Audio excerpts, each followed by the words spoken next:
massive data center is planned for Alabama and New York. That's in Genesee County. The multi-billion-dollar project will be more than 2 million square feet. It is facing strong pushback. With us now is Oisin Umaraku. He's the Chief Development Officer of Stream Data Centers, which is building this center.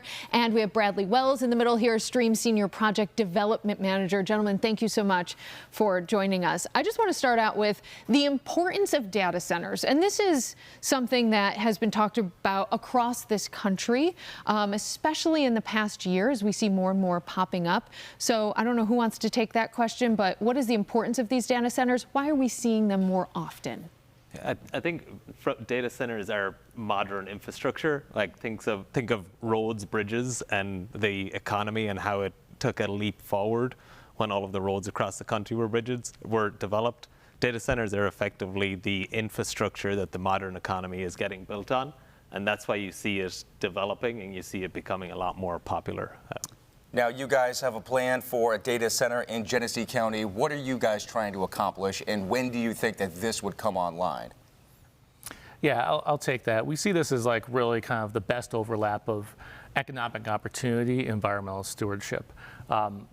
Really what we want to get out of this project is both a high-tech, clean facility, as well as something that's going to provide a really kind of the economic basis of over $285 million worth of revenue over the pilot period of the project. That will really be kind of a stable economic engine for Genesee County.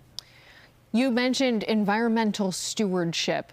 I think some people have a lot of questions about that. Absolutely. You guys in this specific data center, I know, have some interesting, you can mention what is interesting about that and how it is maybe a little bit better for the environment than some other data centers.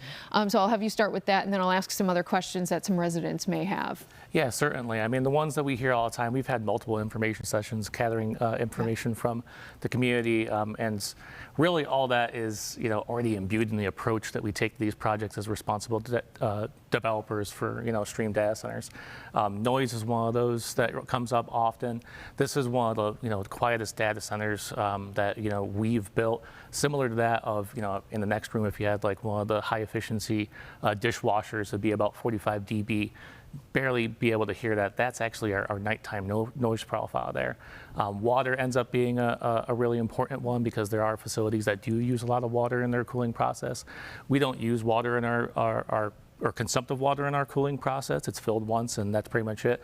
Really the profile of the water use is just for toilets, sinks of like a normal office building.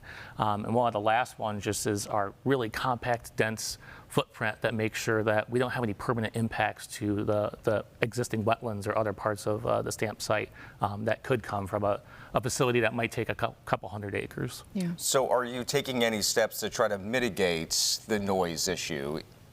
So I think fundamentally there's a lack of understanding. The noise limits at our property boundary, as Bradley said, is equivalent to a quiet dishwasher that you would have in your house. Like for me, it's 10 feet from my bedroom door, and I go to sleep at night and I don't hear that operating.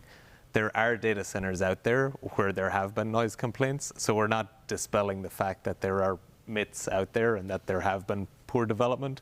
What we're saying is take our development and look at the actual details of the development, and you'll see that it's low noise, low water use. It's developed in a location where there is existing infrastructure, and it's funding its own development. So that's why we feel proud of it as a development. I think a big concern for folks is New York State has some of the highest utility bills in the entire country.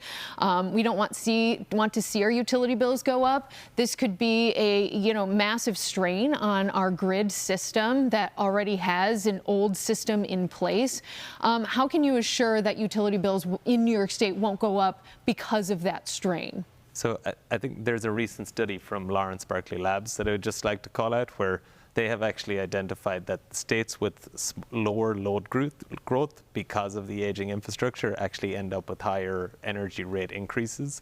This development has already had its system impact study completed, its facility studied. It's already been included in the load growth by NYISO, and we are funding all of our infrastructure development, plus we are paying a minimum rate to ensure that there is no cost passed on to ratepayers. So I would actually take the counter position to say you need more projects with larger load growth so that you can spread the cost of your aging infrastructure out over these large load projects. And let's make sure we go over the potential benefits of the project as well, right? So the technological advancements too, and not only that, but also jobs as well. How many jobs are we talking and by when? Yeah, it's 125 jobs spread over our 3 buildings. Those are both Stream Data Centers employees as well as our tenant of the facility.